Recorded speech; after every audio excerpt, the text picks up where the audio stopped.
మనం ఇప్పుడు గాజులాం బస్తీలోని హనుమాన్ టెంపుల్ ఎదురుగా ఉన్న జిఆర్ బస్తీ కింద వస్తుంది 57వ డివిజన్. అయితే పంచాయతీరాజ్ ఇంజనీరింగ్ విభాగము అప్పుడున్న జలగం వెంకట్రావు గారు ప్రభుత్వ స్థలాలని ఎక్కడైతే ప్రభుత్వ స్థలాలని కబ్జా కానియకుండా ఇలాంటి అంగన్వాడీ కేంద్రాలు కట్టడం జరిగింది. మంచి పని ఇది, మేము అభినందిస్తున్నాం. అయితే జలగం వెంకట్రావు గారు అప్పుడు శాసనసభ్యులు టిఆర్ఎస్ పార్టీ నుండి. అయితే ఇక్కడ అంగన్వాడీ కేంద్రంలోకి మనం వచ్చినాము. 5, 6 ఇదే అంగన్వాడీ కేంద్రంలో జిఆర్ బస్తీలో మనం నడుస్తుంది. లోపలికి వెళ్ళి చూద్దాం ఎంతమంది పిల్లలు ఉన్నారు, ఏంటి టీచరు ఆయలు ఏం చేస్తున్నారు అనేది మనం కనుక్కుందాం. అమ్మ నమస్తే అమ్మ. ఇప్పుడు టీచర్ ఇక్కడ మనకి ఉన్నారు. అమ్మ మీ పేరేంటమ్మా? పద్మావతి సార్. పద్మావతి. ఎంతమంది పిల్లలు ఉన్నారమ్మా? 13 మంది ఉన్నారు సార్. ఇక్కడ పిల్లలు కూడా చాలా ఆరోగ్యకరంగా ఉన్నారు. చూడడానికి కూడా బాగుంది ఇక్కడ వాతావరణం. ఒకసారి ఇక్కడ లొకేషన్ కూడా బాగుంది. ఇక్కడ కరెంట్ అన్ని సదుపాయాలు మనకి కనిపిస్తున్నాయి. ఇక్కడ డ్రాయింగ్ కూడా పిల్లలకి అర్థమయ్యే విధంగా కార్టూన్లు డ్రాయింగు అన్నీ కూడా ఉన్నాయి. ఆయన కూడా చక్కటి వంట చేసి ఇప్పుడే మా ముందే పెట్టింది. సంతోషము.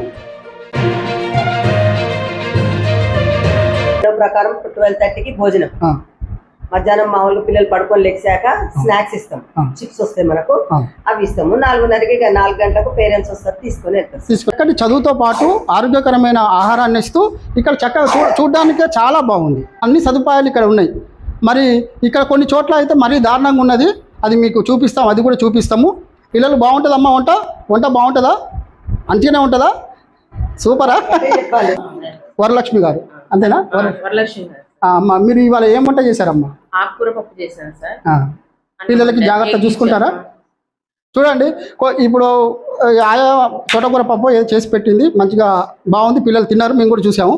కొన్ని చోట్ల ఆయాలు లేకుండా టీచర్లు వండలేని పరిస్థితిలో ప్రతి చోట కూడా అంగన్వాడీ కేంద్రాలలో ఆయాలను పెట్టాలని, ఆయాలు లేకపోతే పిల్లలకి ఏదైనా బాత్రూమ్ పైన మూత్రం పైన తర్వాత వీళ్ళకి వండి పెట్టాలన్నా కూడా దగ్గర ఆయా ఉండాలి.